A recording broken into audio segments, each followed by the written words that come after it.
Hello the KLNP show Facebook page le KLNP YouTube channel pa na mo king nge tuni video a pen nuak te na tangwa ade khado bang chi zui ding bang chi sa ding chi ong gen nge mo abe san ni lai khong ina sangam de khadina ong ho pi na tangwa kharo sai ngana ka ho pi le sen bi ke lo da na ka sen pi lo pen ni be thum bai da ching ho pin ken no thu po khat gen mo a hi dan ding chi mai ni bang chi le pasar den ben pasar de dan te nu mai ten ben nu mai te dan ki thei na ta chenga cái dòng có hạt gen to cái gen tên pen the Facebook page ông follow đây là cảm nung tâm pi mu cái đặc trưng là tôi te đinh để sang là tòng gen này mà ok giờ lùng luôn để tao được sang là mà chat ni cái thằng gen này ama sa pen tăng vào te din mun ít thấy mà sắc cô tăng vào te lùng sim ít thấy mà sắc cô tăng vào te pen amau gar hang ai kể lại hero mà sa beng u đây sa beng u tới đặc trưng là amau i bending a yom ding en amau va beng ina amau va zui ke ina amau va ma et ke le amau pen ong dei lo ding ong neu mu ding cái mà mai rồi nung ak te khong ina ong ngai pa lo chenga ong ho pi a ong hoi wa te to rang khong chi pa chi ki se wen san lo en rong hoi sa khang mo to pen thu sim chi ne nu a den cham te okay to le a chet ni na pasal kem to pen amau ki thupi sim le ut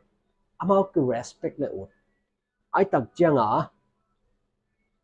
nunga kharina tangwa khat na se wan sa na lung lut le respect ding thupi sim ding mirang tampi ten a thei lo ama thu pen thei som ding na to ne ding toi le pen ama alung sim so nang pen tam din ding hinuna ka tua thei vo hinuina kamin pi thei vo hinuina kamin kalom teng sam na min thei vo hinuina kadu pen an thei vo hinuina kadu lo thei vo hinuinaตัวปลาคาได้ลำเทียวนู่นน่ะตัวนุกไอดอลให้ลำเทียวจีดานาโมมีตั้มปีอัดเทียวถูเป็นเทียสองดิตัวที่เล่เป็น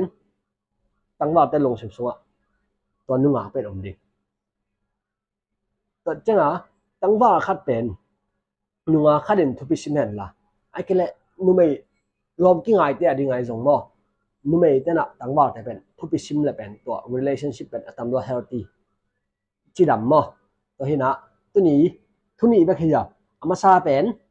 เอ็นวัดเดอร์โหลดิ้งอามาเอาเดอร์ดิ้งอ่ะยอมดิ้งเอ็นวัดหอยวัดเตี้ยง่ายเลยวัดชิคเฮดโหลดิ้งอันนี้ง่ายลำน้องเทสังโหลดิ้งคือตัวจริงนะอาเช็ดนี่นะอามาเอาเป็นเอ็นทุบซิมดิ้งคือตัวจริงนะมีเทโลอามาถูแต่เทซิมซอมดิ้งตัวตัวนี้ตัวไล่ดิ้งจีนี่โอเคตัวคือตัวจริงนะอาโบนัสดิ้งนะขัดกันนะบางอย่างจีเนี่ยนู่นไม่เต้นนั่นลงซิมซอนนักกวยดิ้งเนี่ยว่าบางอย่างจีเนี่ยเกนฮิปะ